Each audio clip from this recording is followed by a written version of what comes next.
Happy Wednesday, Penn State fans. It's the BWI Live Show. That's Thomas Frank Carr. I'm Greg Pickle. 80 days until Penn State is back on the field against Nevada.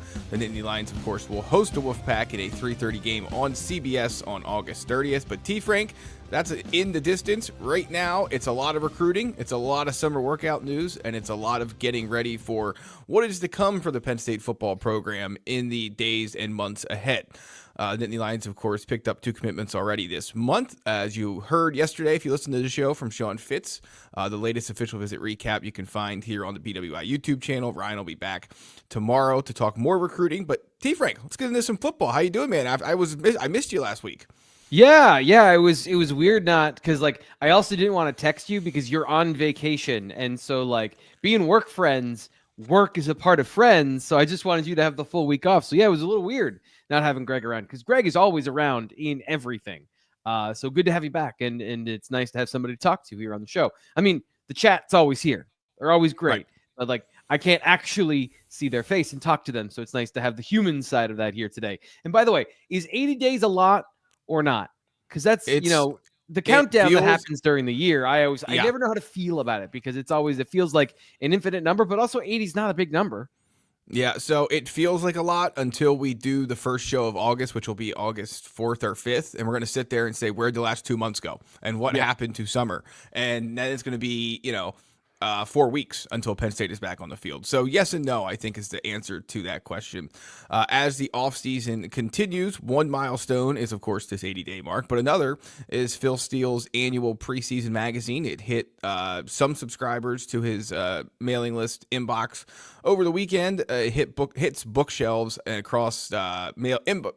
Wow, easy for me to say this morning. Mailboxes in about a month. But Phil Steele put out his preseason poll, and it has Penn State at number 1, the latest analyst to put the Nittany Lions there. And he had some All-Americans, too, on his list of players who he expects to shine this year. So first off, let me get your thoughts on this. And we've talked about this before, but another analyst putting Penn State at number 1 to start the season. And the question now becomes, is that hype going to carry over to the first preseason poll? Yes, I know someone's going to tell me it doesn't matter, but that's what we talk about in June. Yeah. Does it surprise you at all that this momentum continues? It wouldn't have shocked me if one person made Penn State number 1 in their preseason rankings, but I'm not sure I would have guessed as many people as are doing so would have. So the way he phrased it, I think, is kind of the nexus of the opinion of Penn State football, which is, the last 2 years, the most veteran Big Ten team has won the conference, and Penn State is that team this year. And you look at how that works out with quarterback change at both Ohio State and Oregon. That's where everybody starts. And then the core of the Penn State offense, the offensive line, 4 or 5 starters returning. You've got the entire backfield returning, and the tight end room is something that people are not afraid of losing Tyler Warren. Even if you go, man, Tyler Warren was amazing, most people are going to say, yeah, but Penn State's got they have a full Area 57 of aliens in that room. And then on the defensive side, I think that's where, if you're covering this team kind of up close, that surface level of Denai Dennis Sutton and Zane Durant and Tony Rojas in the middle in that front seven. Knowles. Right. But those guys returning specifically is what everyone's building on, the known factors. Right. And then Jim Knowles coming in as a known factor, as a high quality defensive coordinator. But it's that depth piece on defense and the receivers on offense that Penn State fans, I think, are going to get hung up on, that national people probably aren't as hung up on because of Jim Knowles and the transfers. And so, we'll see. But I do agree generally with the broad consensus that a veteran team, James Franklin talked about it last week, that a veteran team has a better chance of being good than a team that is talented but young. Yeah, I think it speaks to the state of college football entering this season in general as well. I think there's a lot of not sure things out there. And so it's easy to rely on what has been a sure thing the last 2 years, which is veteran returning players, roster retention that went well. And then obviously playing in the Big Ten, one of the, if not, best conferences in the country, gets you battle tested for the postseason. So yeah, I think it makes a lot of sense. I also think you're right that some of the underlying stuff that could undo this Penn State team probably isn't getting enough attention, maybe nationally as it should be. But also, that's what the summer's for, and then preseason camp is for, to put those fears to rest, in addition to the non-conference schedule. So, one other guy that's back, and I'm really curious to get your thoughts on this as well, because A.J. Harris, Penn State cornerback who transferred in last year, quickly earned a starting spot, is on Phil Steele's first team All-American preseason list. He is in some mock drafts as a potential first-round pick. The buzz and hype around him, and I know you don't care about those, but the buzz and hype around, I do. So, like, I just jump in the gun with my facial expressions, I'm just curious. The buzz and the hype around him, is it not enough, just the right amount, or too much as we sit here 80 days from kickoff? I don't know, and this is the problem. This is what the face was about, Greg. Is like, I thought Jaquan Brisker was a first-round safety talent. I don't think he ran the 40 as fast as he could have run. Like, he was a guy that had 4.4 speed on the field. He goes in the second round. I thought KJ Winston was a first-round defensive back. I thought Joey Porter Jr. was a first-round defensive back. I think AJ Harris is the first-round defensive back. They should have 4 guys that have gone in the first round by my count, and I understand 2 are safeties, and that's harder. One of them was injured, some kind of like context to that. But I keep predicting that Penn State's going to have one of these guys be a first-round draft pick. All 4 of those guys are going to or are starting in the NFL. And I think AJ Harris has that talent. There's nothing missing from the physical profile. Maybe he's not an elite all-world speed guy, but he's got more speed than I think the scouting report said he had coming to Penn State. And if he's in this system, yes, I think he can have an All-American season. I think he can go to the NFL as a junior and be a first-round draft pick. That is in a reasonable bandwidth of outcomes. But helmet scouting in the NFL is real. So, like, which part of the question is the most important? Like, I think he can have an all-pro season. Whether or not he's a first-round draft pick, the validation of that is secondary. But I also think, like, it's a part of the conversation, because that's why we judge the truly great talent, because that's the point, to go to the NFL for these guys. That's the point of having the best season, being considered one of the best, and then being validated for that as being a high draft pick. Of, if you had to choose between all the corners in college football that are eligible to go, I want you first. That's the level of talent and production Penn State is expecting out of some of these guys. And, like, I don't know, at that corner position, I've been frustrated and burned by it, so I don't want to be the one predicting it. But I'm glad somebody is, because I've done it too many times and been wrong. Yeah, that's a fair place to leave that conversation, T. Frank, for sure. Penn State getting ready for a lot of those decisions that will have to be made next year, obviously, with the recruiting they're doing right now. Again, plenty of that over at bluewhiteillustrated.com, where it's $1 for 1 month of access, or I'm sorry, 1 week of access, and then billed annually from there. Yeah. T. Frank, well, let me just say good morning to everyone in the chat. We have a lot of people wishing us good morning, so good morning to everyone there. If you're listening on replay, good morning, good afternoon, or potentially good night, depending on when you're listening to us and where. Please remember to leave your comments, like, subscribe to the channel, and if you have a question, drop it in the chat too, and we'll try to get to as many of them as we can. So this isn't on the rundown, but it was something that came up yesterday a couple times. People have sent this my way of Todd McShay scouting Drew Aller. And I honestly just thought about it again here in the moment, talking about All-Americans and draft picks and potentials. And it's interesting. Like, I haven't consumed that stuff. And there's a twofold thing. First off, like, I try to come to my own conclusions and not grab other people's analysis. But I did kind of skim what he had to say. Like, there's a scouting notebook, and then he did a podcast about Aller and comparing him to Joe Flacco. I don't necessarily disagree with any of the things he had to say. And it's just kind of an interesting aspect of these things. I've been saying a lot of that stuff about Drew Aller for 2 or 3 years now. And, like, just I think the part of this offseason that ties into the Phil Steele conversation is these guys are legitimately as talented as we've been saying. But it's not all rosy, perfect.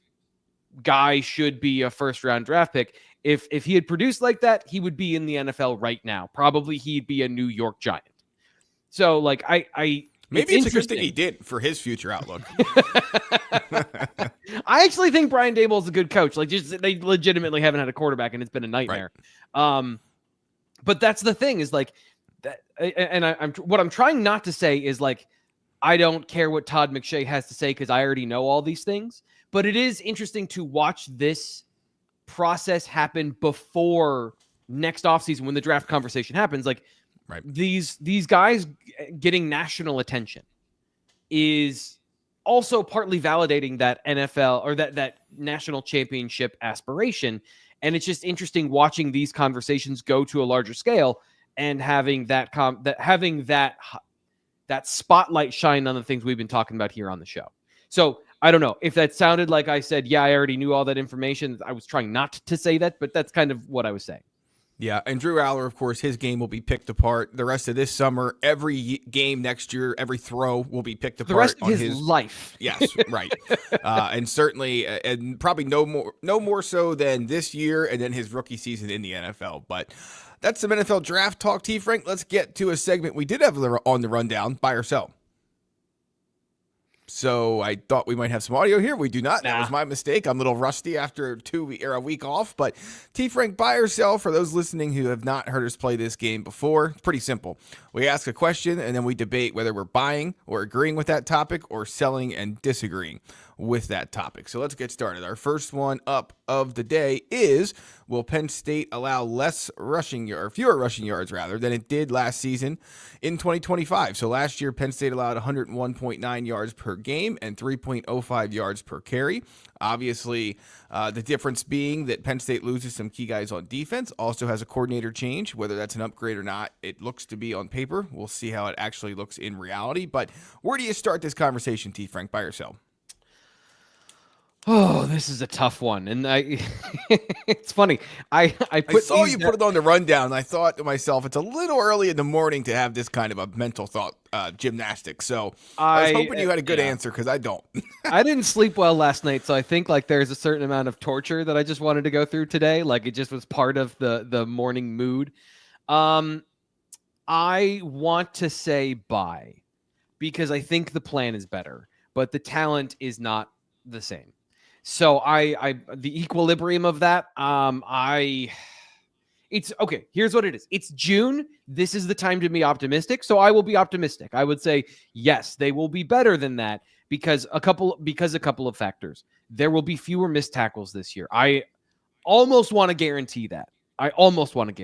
Because, and we can't predict injuries, but injuries were a major factor last year. And heading into we talked about this yesterday, those players that were injured last year, they're going to be back before the start of training camp. Alonzo Ford was not part of that conversation with James Franklin. We've had some more of that at bluewhiteillustrated.com on the message board to give you some of that information. We can talk about that over there. But again, Tony Rojas is not coming into the season with a shoulder injury. He had that fixed, or shoulder, upper body, whatever it was. And then Jim Knowles and we're going to get to his concept here in just a minute between the lines to talk about the why behind this, but I think the plan, as long as they can all get on the same page, is a better plan. Not just because of what he said and that he's got this prestige as a defense coordinator, but also this plan has worked at multiple stops with multiple talent levels, not at Oklahoma State, at Ohio State. It should work at Penn State. There's nothing that Penn State is lacking to make this plan work that it hasn't had at other stops in other iterations. So I don't know that it's going to be exponentially better, but if they allowed 90 yards rushing per game, a 10-yard improvement, I think that covers missed tackle issues and also, kind of that general idea of Jim Knowles being good at his job. What do you think? Save me. A couple things. I guess the first one is obviously Penn State changes to a 4-2-5, but when we're talking per game averages, it also is going to depend on how many games Penn State plays, whether it's fewer or more games than it did a year ago. Obviously, that can mess with the averages a bit for obvious reasons, but I am going to sell, and it's not really all that confidently. I don't think Penn State's going to have a huge drop off in that department. I just have some questions about the front seven and whether or not it will, against the best opponents and the best running backs on the schedule, do enough to keep opposing teams from not being able to run the ball a little bit better than they did a year ago. So I'm going to sell, but I'm not overly strongly convicted to it. I just think that the numbers and the early, I guess the great part of this is that early in the season, Penn State should have its average in perfect place because of the 3-9 conference opponents it faces. And then however that Oregon game goes will probably end up being a big part of the answer to this question. I'm going to sell, not predicting a major drop off, but maybe just a small one for Penn State in the rushing yards allowed department in 2025. Yeah, and I think that's a fair place to go. And Josh says more, but better in pass coverage. So he's predicting that the secondary has a better opportunity this year, and maybe that meets that the average of that turns out into the same defense or a better defense, and we don't really know that yet because the number one thing for them to do is in big games prevent points, and allow the offense to have an opportunity to win the game. What the averages say and what the total rushing yards and all those things. That's why I didn't put on our discussion card total rushing yards, because you're right. They played 16 games last year, so they allowed 1,600 yards rushing, but they played a lot of games. And so the averages, I think, are more important than the total raw rushing yardage. They only allowed 10 touchdowns last year on the ground, which is also an important stat to have last year. I think even with those issues, they weren't a bad rushing defense last year, but the perception of some of these things definitely feels different because of that. So it's a really good question for us to debate. I don't know that it's a really good question to answer with facts right now, Jew. Yeah, it's a very fair point. All right, next up on our list, buy or sell. Penn State will earn a bye in the college football playoff. Remember, they're going to straight seeding now, so it's not like it was a year ago where the 4 buys were only available to conference champions. T. Frank, buy or sell. Penn State earns a playoff bye this year.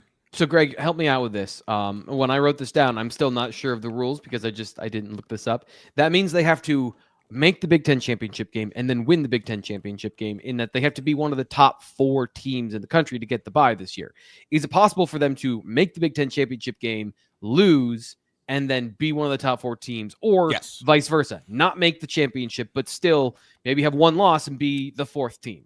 Yes, are those avenues? Those are still possible. Then I'm going to buy. Yes. If they have more than just one avenue, then yeah, I think James Franklin, the Big Ten, the SEC have been beating the drum and have a lot of influence and and ability to sway, I think, the public necessarily, that they're going to get the benefit of the doubt in all of these situations.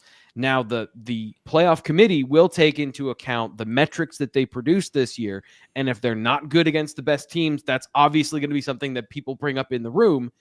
They have to, if they lose a game, it has to be an epic game in which they played exceptionally well, and it's the bounce of a football, it's a blocked kick, something like that, something fluky. But I do think that if there's more than one path, then yeah, I think Penn State is one of the best 4 teams right now. So right now I'm projecting they would get a playoff bye. That's a big deal, not to play in that extra game.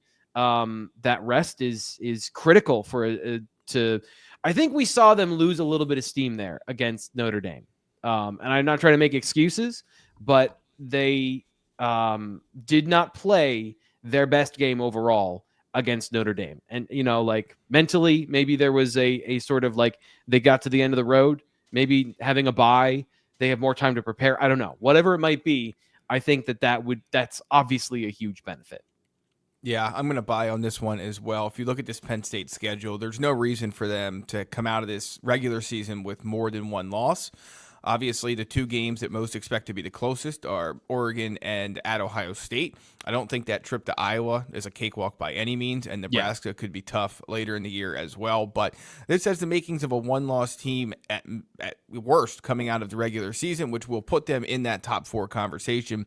They're probably going to start when the first college, assuming things go as we expect them to, they'll probably be in the top 4 of the first college football playoff rankings later this fall. And as we've seen, once you're there, it can be tough to fall out of that spot unless you lose. And of course, the first rankings will come out before Penn State plays Ohio State. So we have a long time until we have to worry about all that. But yeah, right now, I am going to buy that as well. I just don't see any way around it, especially with, as we talked about earlier, many people don't just see this Penn State team as one of the 5 best in the country in the preseason, but the best going into the 2025 season.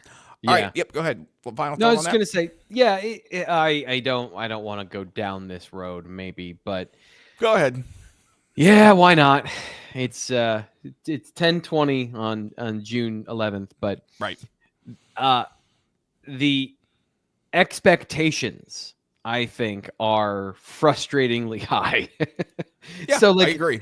If they don't get a bye, are you disappointed? Not because we saw Ohio State last year end the regular season on fire. I'm not going to sugarcoat it. that was bad for them to play the way they did against Penn State, have that game be close, miss some big plays, get the win, but have it be closer maybe than it should have been. And I don't know. I don't want to be unfair, but there were some missed plays in that game for Ohio State. And then they go and they lose to Michigan at the end of the year. And they had to play on the road, right? They didn't get a home playoff game. So we're talking about the end result of Penn State getting a bye and the opportunity for that. Last year's champion in this format was on the road the whole time because they were the best team in college football. So that's going to decide who is the champion, right? Injuries, luck, all those things play into it. But who's the best team? Ohio State turned it on in the playoff. So you don't have to get that bye, but you might end the season with failed expectations as a team that is the 5th team. Like, that's a reality that's being set up right now with these preseason expectations. Yeah, it is a very interesting way that college football teams are judged now. There's no question. It's been like that for a long time, of course, but certainly now more than ever with the expanded playoff, that's going to probably expand again here in a couple of years. So we'll see how that all plays out. All right, last one on our list, T. Frank. Will Penn State generate more turnovers this year on defense? They tied for 10th in the country last year with 26. Buy or sell? More turnovers for Jim Knowles and the Penn State defense this year compared to last. Buy. This is the one where I'm confident. I think they're going to get more interceptions. Fumbles are a little more unpredictable. And generally, turnovers are an unpredictable stat. But it is something that if you're intentionally designing the defense, you're putting yourself in situations where turnovers are possible. Like you ever see that tornado warning versus tornado watch graphic where it's like all the taco ingredients versus there's a fully made taco? Like that's what a Manny Diaz defense did this, where it put the quarterback in a situation to turn the ball over, either with a sack fumble or throwing it to a spot that the defense could predict. Now, they didn't always make the interceptions. I think that was maybe one of the biggest I don't want to say letdowns of those defenses because they were great, but in 2023, what they were doing was, from my understanding of Manny Diaz's defense was, we're putting pressure on the quarterback, an ungodly amount of pressure in order to make him throw the ball quickly into it. And there's only so many routes you can run into those areas, right? And then Marvin Harrison Jr. runs a slant and Kalen King isn't fast enough to get to the ball to intercept it or to get the catch tackle before a 4th down. Like that was the design of that play. Now, in this defense, the design is to suffocate the passing game, put you in 3rd and long situations, and then just build a picket fence at the down marker. And if you're throwing into the weeds, there's an opportunity for the ball to go to the other team, let alone the fact that they're going to design plays, I think, for Zakee Wheatley, who has maybe the best ball skills, better than Tig Brown in terms of timely interceptions. He's got to blend the anticipation with playing in structure, which has been kind of the two halves of his career. But I think he can do that in this defense. That is kind of the idea of this defense. So I would say they're going to generate more turnovers than last year, which they were tied for 10th. They weren't bad last year. So but they have an opportunity to do more this year. Yeah, I'm going to sell on this. I think that turnovers, to the point you made, fumbles definitely more than interceptions, are a little bit more random. And Penn State has kept its numbers up, 26, 24, 26 the last 3 years. But if you look at Jim Knowles' Ohio State defenses of late, his last 3 were not major turnover machines. And again, personnel differences, obviously, scheme differences and opponent differences are going to make things different in State College than they were in Columbus. But when you combine the fact that, again, turnovers can be a little bit random with the fact that Jim Knowles' defense in Ohio State were not turnover machines, I'm going to sell here. Again, just like the rushing yards question, I am not predicting a huge drop-off. I don't think Penn State's going to go from having 26, 24, 26 to 19, right, which was and I think 21 in the last 5 years, 21 and 2021 were the fewest turnovers a Penn State defense has created in the last 5 years. So I don't think they're going to fall off that dramatically, but I will say that maybe they're in that 22 to 24 range instead of 28 to 30. 30, yeah, just based on what we see on the stat sheet. But you're right. I mean, there's a lot of personnel and schematic things that Jim Knowles does. that makes you think that Penn State can improve on that Yeah. total. And you also got to think back to the missed chances to recover fumbles and the dropped interceptions, things like that. Yeah. Sometimes they fall right into your hands, and then sometimes you make a crazy play that really, if you go back and break down the tape, would not have been graded as a interception worthy throw, and it turns into one. So we'll see. But yeah, I'm going to sell on this one. Again, not predicting a dramatic drop off, but fewer than Penn State had last year is where I'm going to land on this one. Well, look at that. That was the question of the day, Greg. So I want to ask you out there in the chat, or if you're watching this on replay, comment below. Or if you're listening to the podcast, leave us a 5-star review. Give us your comment. Will Penn State generate more turnovers in 2025 than they did last year? The number is 26. How many they did last year? So more or less than last year. That is our question of the day here on the BWI Live Show. I didn't know we had a question of the day. That's awesome. That's good to know. I thought we were going to make one up as we went, but we're going to use the one we had, so that's perfect. Curious to see what you have to say about that in the chat. It's a great question because you look at what Penn State has done on defense over the last handful of years, and, even throughout most of James Franklin's tenure, and turnovers have been a consistent part of it. They create them, and they don't typically turn the ball over a lot. So does that continue this year? History would suggest that it does. Does it mean it's going to go up? We'll have to wait and see. T. Frank and I are on opposing sides. Let us know where you stand in the comments. And while you're doing that, don't forget, like, subscribe, and leave us any other feedback you have. We appreciate it. It's always desperate, and I'm glad that you. I feel like sometimes it's white noise when I say it. I'm glad that you can chime in and also say that. And I also love it when people in chat start peer pressuring other people to like the video because it's super helpful. This time of year, it's easy when there's a lot of stuff going on and everyone's high attention span for Penn State football. But we do this year round, and this is the time of year where it's really helpful when people step up and do the thing of liking the video for free and hitting that like button. It's super helpful. So thank you. And thank you to everyone that already does. Yeah. Stephen, just as a reminder, the question of the day here on the BWI Live Show for June 11th is, will Penn State have more or fewer turnovers than it did last season when it had 26? So let us know in the comment section, or if you're listening on the replay, on the podcast, however you want to do it, let us know where you're listening and also what your opinion is on that question. T. Frank, are we ready for Between the Lines? I'm ready. Let's get it.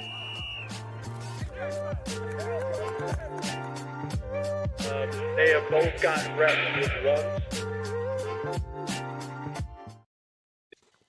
All right, so if you're not familiar with Between the Lines, which I'm pretty sure all of you are, but if not, we're going to listen to some clips from recent Penn State coach interviews, and then T. Frank and I are going to break down what we heard and what they actually mean and what they're actually trying to tell you as we get ready for the 2025 season. So, as you Wednesday show listeners know, we love talking about receivers, and we try and get to them as soon as possible on every single show. So we needed 28 minutes to get there today, but we're going to do it. Our first Between the Lines segment comes from Andy Kotelnicki, the second-year Penn State offensive coordinator, who has an assessment of transfer Penn State receiver Trebor Pena from Syracuse. Here's what he had to say. I think he's got tremendous ball skills. I think he's really quick. He's twitchy. He does a great job. I think when he's had evidence of having the ball in his hand, that's on film. He's making things happen with it. And I think he's a very mature person. Obviously, he's been in college for a while now. He's got a lot of good reps, but those kind of things are what we're looking for from him. T. Frank, if I can lead off here, I think this quote from Andy Kotelnicki and also what we heard from both James Franklin, and if you haven't watched his full press conference, you can go find it here on the Blue White Illustrated YouTube channel, and also Dan Connor when he was asked about Amari Campbell. They are all focused on the fact that these guys have produced at the college level, not just the two guys in the spring portal window, but also the ones that came in January. And I just listening to the audio from last week when all the assistant coaches plus James Franklin were available, I just kept hearing that over and over and over again. They're focused on the fact that they're bringing in guys who are not projects, who are not guys they're trying to project, and look, some of them are, right? It's not perfect. But certainly in the spring window, it was about production. And you heard that, I think, with what Andy Kotelnicki just said there about Trebor Pena. Yeah, and so what I'm interested in is the characteristics that he highlighted. What sort of plays do those accentuate? And so I just wrote down RPO screens and triple option throws. Those are areas where he's talking about his quickness. He's talking about his twitchiness. There's also a vertical element of what he did at Syracuse that I found interesting, and that classically in Andy Kotelnicki's offenses has been something that he's liked to use from the slot.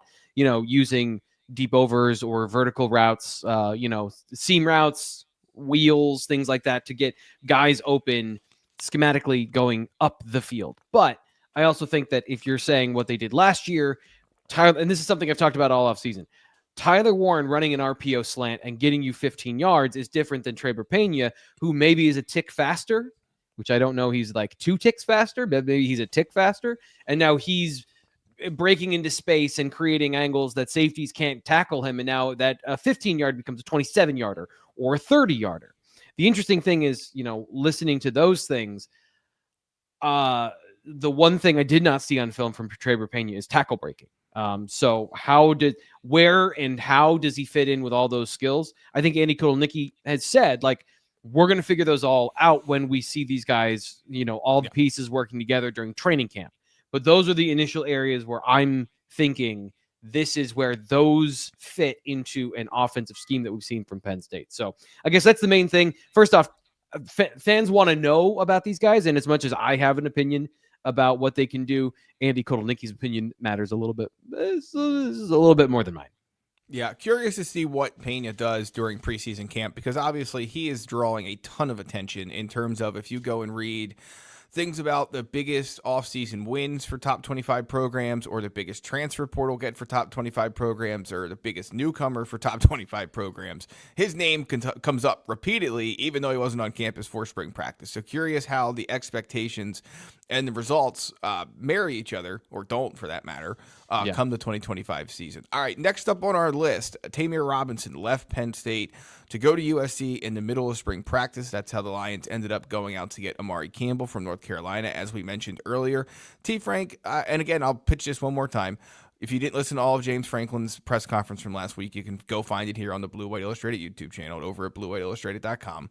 I thought this was maybe the most enlightening answer of his news conference, which went for almost 20 minutes. So let's hear what he had to say. This is talking about Tamir Robinson leaving Penn State. And I think he gets into Amari Campbell a little bit as well, if I'm not mistaken. Yeah, so this is a little bit longer one. It kind of encapsulates what you were just talking about earlier about production. And of course, like he was asked about Amari Campbell, and he started talking about Tamir Robinson. Yep. All right, let's hear what he had to say. I hated to lose the player we lost. I think you guys know we are committed to our current roster and the retention of our current roster. That is priority number one for us. We know those guys the best. We know their families the best. The one of the challenges that I realize is these guys that come in with injuries, it's hard because it throws off the timeline in their head, and frustration can set in, probably some way unrealistically, right? You're already behind a year, coming back off of injuries and things like that. So I think the first thing is that, right? We're investing in our roster, and we hate to lose guys. But once that happens, then you got to move on, and then you got to find the next best option for Penn State. And again, you're talking about production. We're out of the business. We've tried a few times where you get a guy who is maybe highly regarded but hasn't proven it yet at the college level. I'm kind of out of that business. I think at the end of the day, if you're going to go into the transfer portal, you need to be going to the transfer portal for production. So a lot to unpack there. Yeah. Let's start with the first part of his quote, which focuses on the Tamir Robinson situation and how hard it can be to lose a guy, especially in the middle of spring practice. If you lose him in winter, it's one thing, but to lose a guy in the middle of spring practice is tough, especially one that, came in with an injury, obviously spent a lot of time getting him ready to get on the field. This year appeared to be a year where that was finally going to happen in a bigger way than it has in the past. And then maybe things during the first half of spring practice was not working out as he envisioned. Yeah. USC has a void at middle linebacker and inside linebacker, so he decides to move on. But I thought that was not only that was interesting, but like he said, T. Frank, and we forget about this, and I say we collectively, you guys listening and us, but that injury part of it is often overlooked when it comes to guys moving on and things like that, because it is frustrating. You remember back in the recruiting process, it was TNT, right? Tony Rojas and Taylor Robinson. You beat me to it. That was exactly why I wanted to talk about this. That perception, that pressure, because they were, in their minds, a package duo. Right. They were going to start at linebacker together. Tony starting. Tamir wasn't even in the 2 deep last year. He wasn't getting on the football field. And that perception obviously shaded the way he felt, and the pressure that they put on themselves. That's the other thing that I think is important about this too, is that as much pressure as Penn State fans feel, the players put that on themselves, let alone the external pressure. So they view their life as, I have 3 years.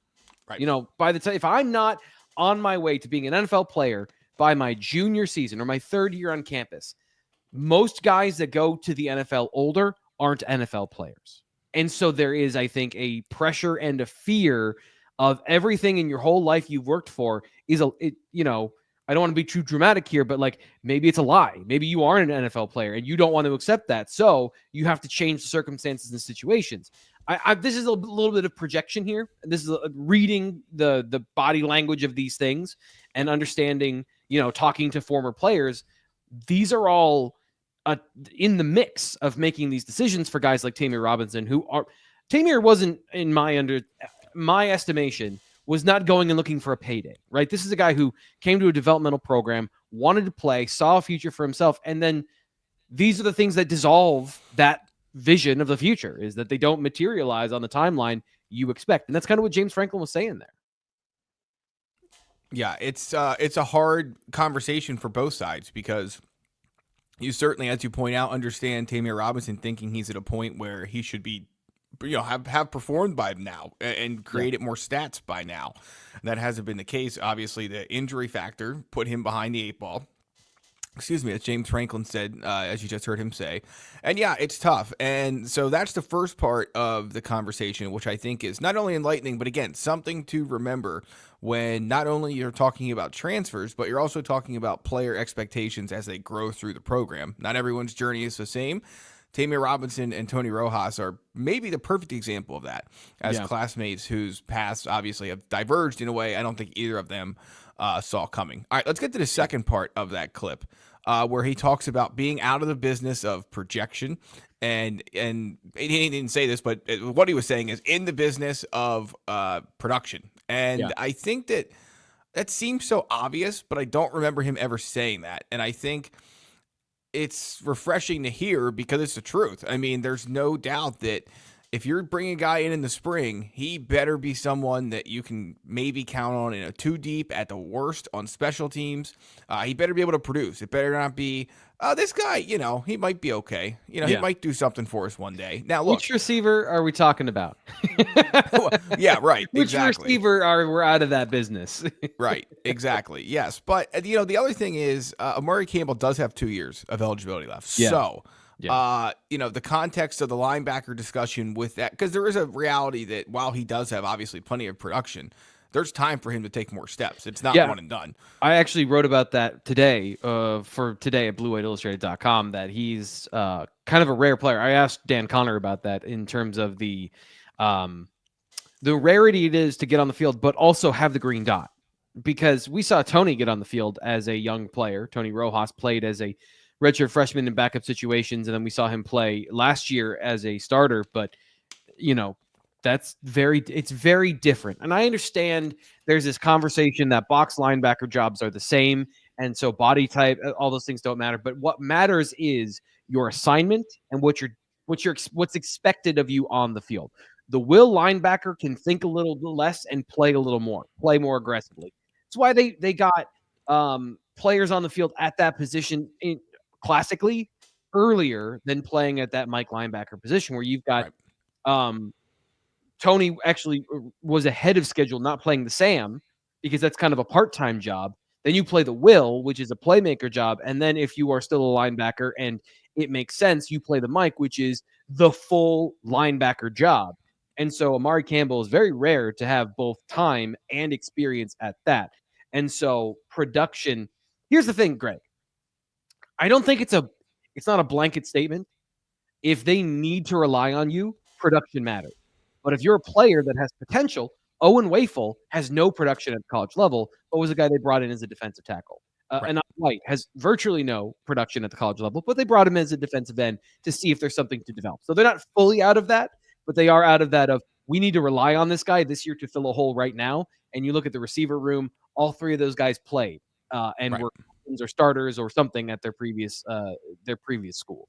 Yeah, I don't want to put words into James Franklin's mouth, but I'm guessing he means they're out of that projection business in the spring transfer portal, where if they're going to go add if they're going to go add a guy in the spring, they're going to make sure it's somebody who has production, can produce, and obviously Penn State has done that on paper with Pena and Amari Campbell. So we'll see if that translates to the football field 80 days from today.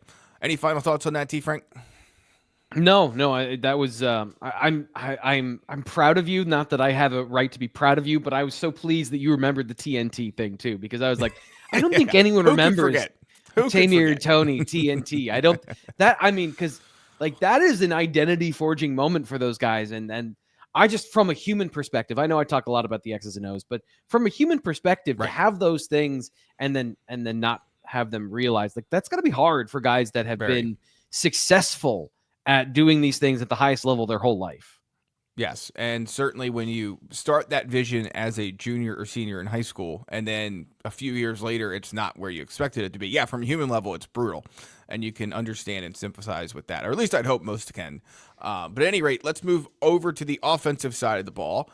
Yeah, another quote from Andy Kotelnicki talking about Drew Aller and the difference in him. Set this one up for us, Steve Frank.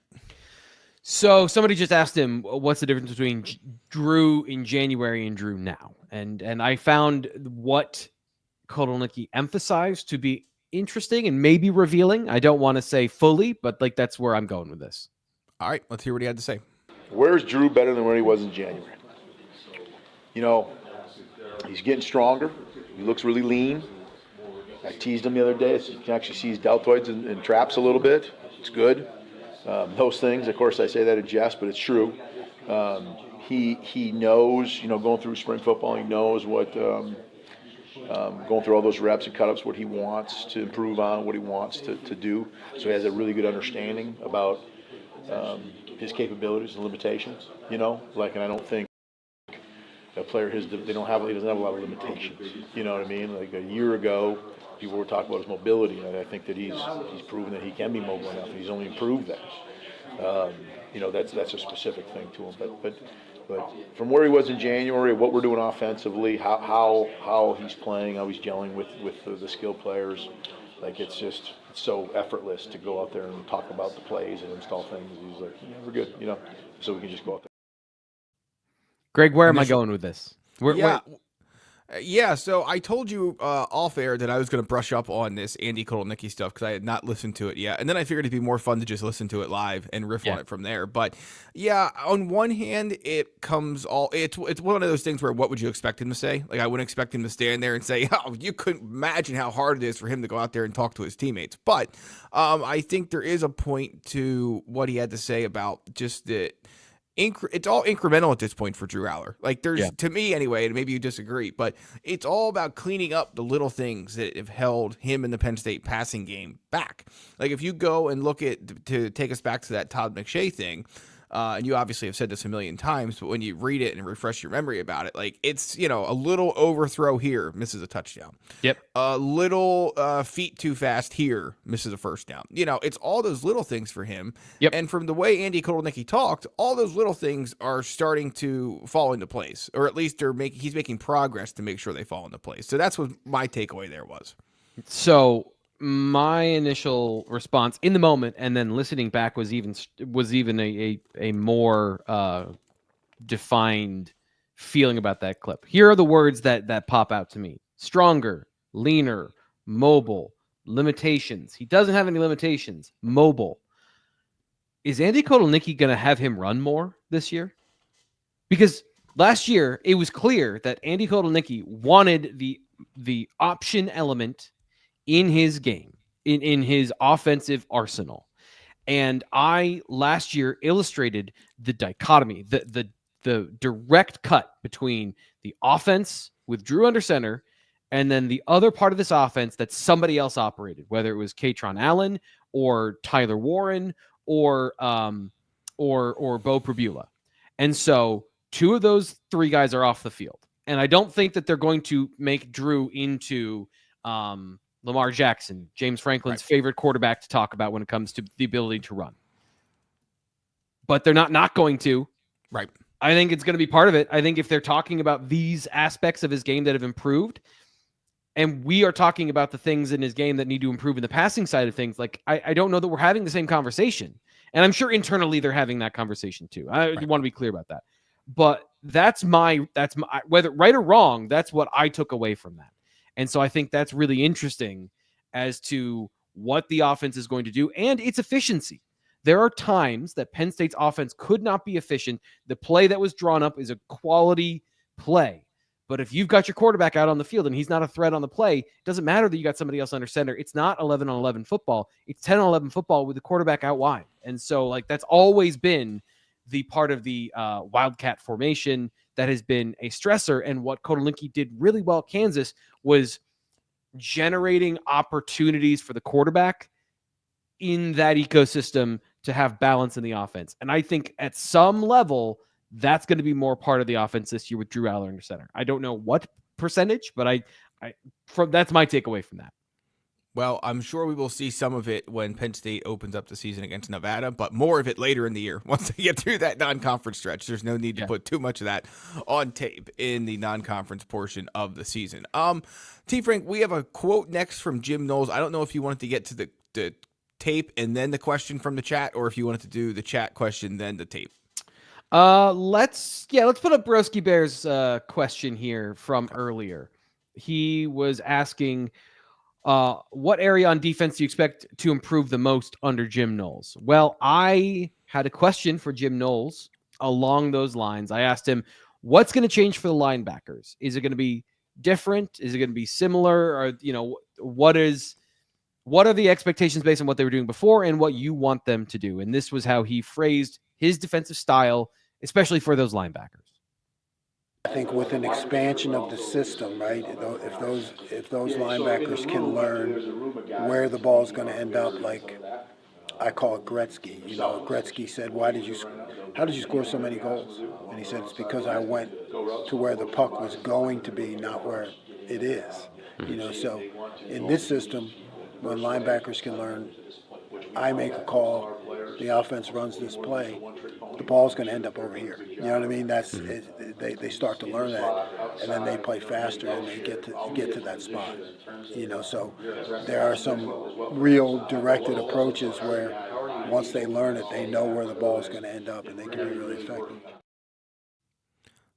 So I was listening to this quote earlier this morning. I was actually reading the transcript of it and just kind of picking and choosing my spots of where I wanted to listen to Jim Knowles. And I came across this one, and I thought the audio transcription service we used had just blown the quote. I'm like, what is he talking about? And then I went and listened to it. And you got to listen to it. Yeah, I'm glad you picked this one because it is really something that I think at times frustrated Penn State fans last year in terms of that instinctual, and not to say that it was all the time, but there were certainly times where it felt like guys should have known where they were supposed to be and weren't, and it led to big plays. And I think that if, to answer the question from the chat before that clip, if that improves, if that's the biggest area of improvement, Penn State's going to be a lot better for it. Tackling is where I'm seeing this. I think there are similarities between this concept and Manny Diaz's concept. So when we talk about the similarities of, in spirit of guys that are great defensive coordinators that are running plays to dictate to the offense what's going to happen on this particular situation, Manny Diaz used linebackers like missiles, that he just launched them at the line of scrimmage to plug gaps and then make the offense run to a spot that he was intending. It's like herding cattle. It's like setting a trap. and then you have somebody there ready to make the tackle. In this defense, it'll be linebackers and safeties that are in position, predicting where the ball is going to go, is what he's saying. Is like, I'm going to run this play. These gaps aren't available. They will be here. So if you get there first, you are broken down in space in good tackling form to then get the tackle. So maybe they have fewer tackles for loss, but they have fewer missed tackles and more tackles for a yard, 2 yards, no gain, something like that. So, Broski, that's where I would say is there were times last year where Penn State was getting into position.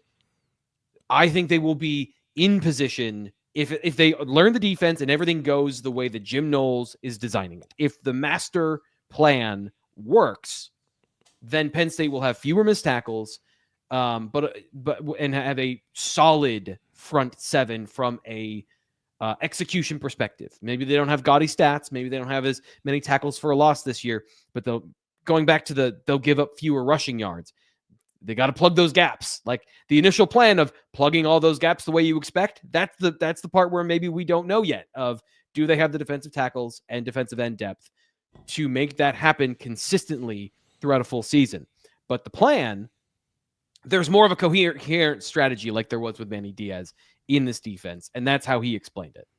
Yeah, and I think that makes a lot of sense. And I think that Penn State fans, for better or worse, will be very happy with what they see on the field. Maybe not statistically better, but plan-wise, and certainly early in the year. Like, it's funny that you go through a whole college football season, and you just forget about things, or maybe not forget about them, but just don't really remember them in the context of the year. But Z-Man brings it up. Like, let's not forget that Penn State early in the year last year was basically playing defense without being able to hear the play call to some extent. Yeah. Like, they had to change the plan of who was radioing in the play, which is still absurd to me, but I get it.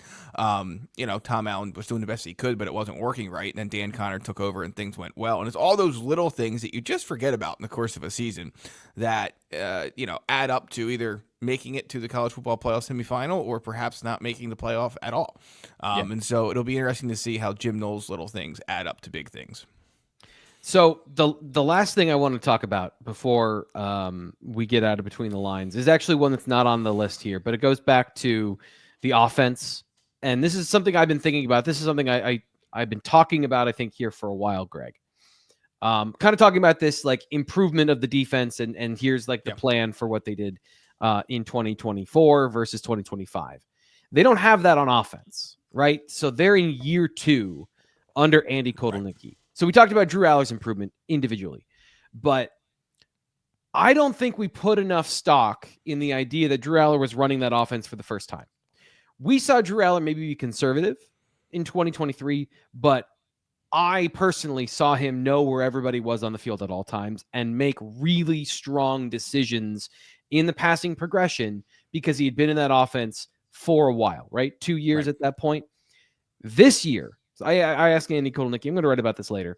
What are those subtle things that maybe we didn't know that were going on behind the scenes? Because there weren't obvious things like, guys running the wrong route or being in the wrong position. There were a couple times that maybe guys didn't get lined up correctly pre-snap, or they had to call a timeout, and Drew Aller had that meltdown where he was yelling at everybody when they had to call a timeout.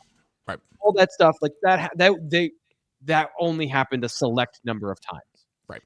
This year, what is the outcome of just the subtle difference of it's year 2? There weren't any big mistakes last year. What is the difference this year? And I think that's a big part of what I'm going to be looking for is that Drew Aller locked in and understanding the play where maybe he was pressing last year and he felt like a certain amount of unease that led to some of those things we're talking about. This year, knowing the play cold, and this is kind of what Andy Kotelnicki said, of the margin is so small in the games that we're playing in. So any of that hesitation, any of that misunderstanding that you're working through and like you're 90% there, but that last 10% that makes you confident to rip the ball into a small window.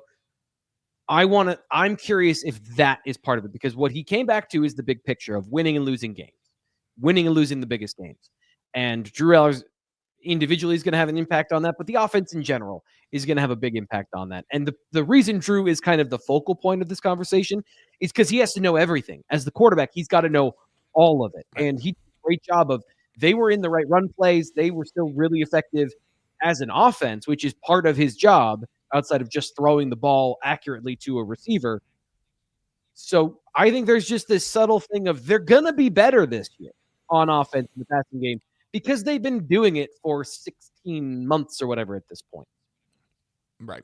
Yeah, look, Drew Aller's the focus of the whole thing. Like, if you go back to the bye, Penn State earns or doesn't earn a bye in the college football playoff conversation we had to start the show, if you're buying that, it's because you believe Drew Aller is going to have better performances, and the offense, not just Drew, but he's going to be the one his name's going to come out of people's mouth first. It's not going to be Andy Kotelnicki. It's not going to be the running backs, and well, maybe it could be, but look, let's be honest. It's always the quarterback, right? It's the same as the head coach. Too much praise when they win, too much criticism when they lose.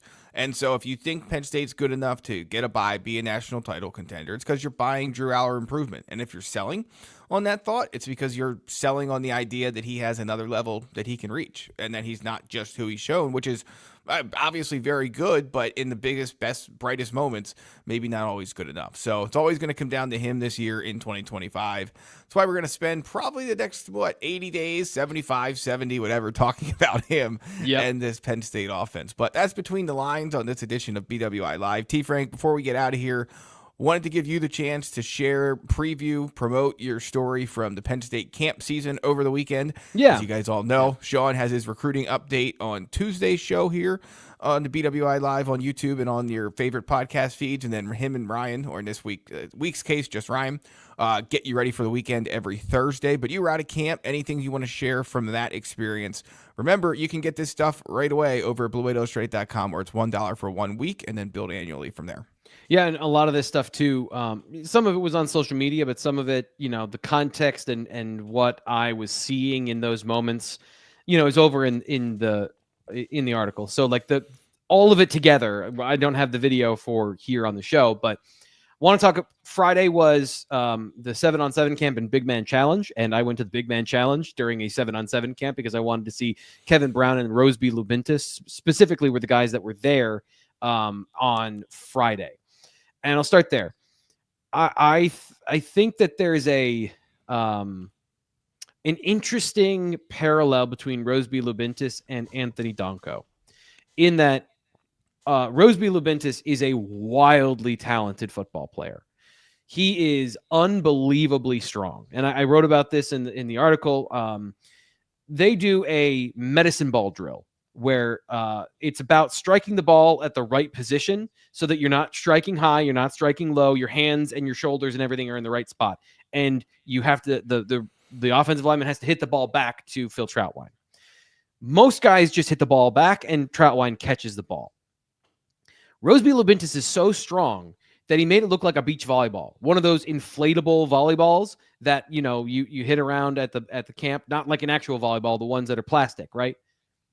I've never seen, and I don't see all of them, but I've never seen Phil Troutwine just outright miss the medicine ball on the return. It exploded out of Roseby Lubintis' hands so violently and so casually that it shocked me watching it happen. And it was in that moment, I'm like, okay, I get this now. I understand this now. And the relation is like, he is still very much learning the position of offensive lineman, and they've been working him out on the interior at guard. He has the talent to play tackle. These are all the same opinions I had about Anthony Donko, where Anthony Donko was ultra talented, had no idea how to play football. And Phil Troutwine taught him how to play football, and he learned. The question here is Lubintis as astute a pupil as Anthony Donko? You can't predict those things. Like, I don't know Roseby Lubintis that well. Like, I don't know him at all, actually. I don't know any of those things. But that is, to me, what I'm looking at now. And now that I've been through it and been wrong before, it's like, let it play out. Let's see what Phil Troutwine's going to be able to do with a guy who is 350 pounds, casually 350 pounds. Let's see what happens. And then Kevin Brown made everybody look bad at football. Like, that was the other part of that. He is so technically good for a senior in high school that it felt like it was more of a conversation with him and Phil Troutwine, as opposed to, here's what you need to do, and here are all the things you're doing wrong, so here's how we're going to fix those things, when he was talking to the other linemen he was working with. And then we talked about this on the show yesterday, but I just want to say it again. Jasir Rogers is fundamentally different than all the receivers Penn State's recruited over the last couple of years.